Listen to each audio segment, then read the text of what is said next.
नमस्कार, आपण पाहताय व्हॉइस ऑफ इंडिया न्यूज आणि आपण आहात माझ्यासोबत मी आहे सलीम खदीम। पाहूया मुंबईतील काही महत्त्वाच्या घडामोडी।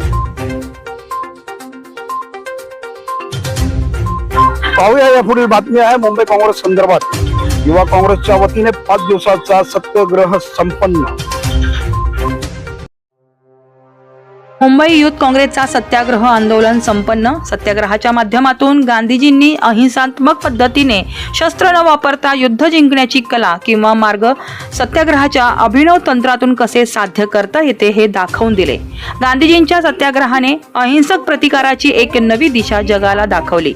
सत्याग्रह हा भारतीय स्वातंत्र्य संग्रामातील एक महत्त्वाचा अध्याय आहे। महात्मा गांधीजींनी सत्याग्रहाची संकल्पना विकसित केली, ज्याचा अर्थ सत्याची शक्ती किंवा अहिंसक प्रतिकार असा आहे। युवा काँग्रेसच्या वतीने 5 दिवसाचा सत्याग्रह यावेळी माजी आमदार अशोकभाई जाधव यांनी दिली थेट। पाहूया ते पुढे काय म्हणाले।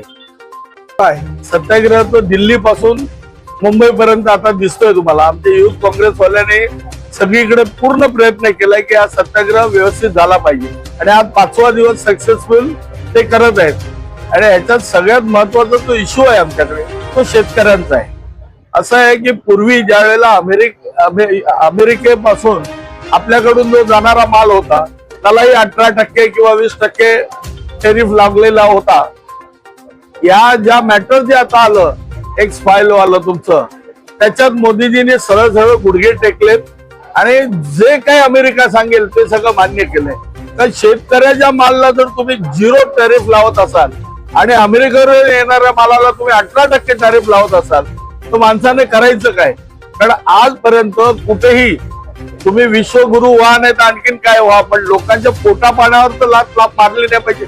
शेतकरी इतका मेहनत करून इतकं त्याची अडचणी आहेत, कधी पावसाच येतो कधी वादळ येतो आणि आज कधी पाऊस पडत नाही। अशा परिस्थितीत शेतकरी आज रस्त्यावर आहे आणि तुम्ही त्याला एकदम 0 टॅरिफ करून एकदम म्हणजे त्याचं जीवनच संपवताय।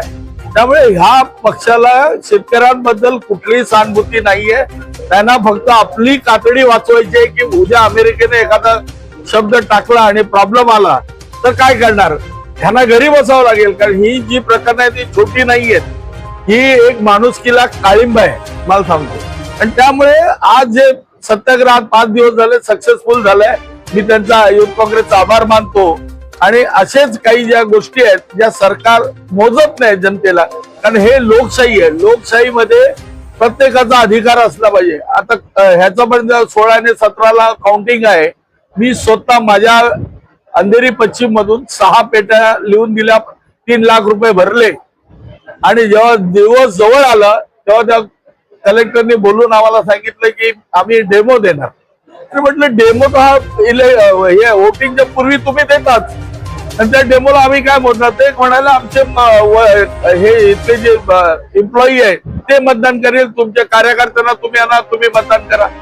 आम्हाला ओरिजिनल ज्या मशीन आहेत त्या मशीनचा नंबर प्रमाणे मशीनवर येणारा फिगर आणि व्हीव्हीपॅट वर येणारे चित्र हे दोन्ही मोजायचे होते, पण त्यांना कळून चुकलं की हे जर मोजायला दिले तर 100% इलेक्शन अधिकारी अडकतायत।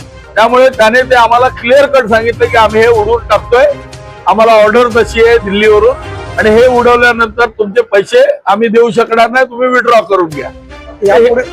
या सगळ्या विषयांना आपण पुढे चुनौती देणार आहात? नाही, आता जसं आमचे माजी मंत्री नसीम खान साहेबांनी त्याला चॅलेंज केलं, हायकोर्टाने जे ऑर्डर दिले 16 आणि 17 तारखेला ते जे आता समोर येईल त्याच्यावर जाऊ।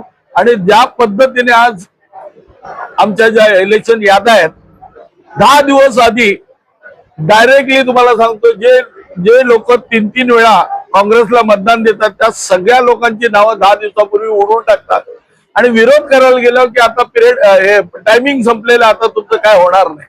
माझ्या स्वतःच्या बिल्डिंग मध्ये 7 बोगस नावं मी कमी करून घेतलेली आहेत, पण मी इलेक्शन अधिकाऱ्यांना सांगितलं ही 7 नावं कुठून आली ती आम्हाला सांगा। ते म्हणाले आमची नोकरी जाईल। आता ह्याच्या पलीकडे मी काय बोलू शकत नाही।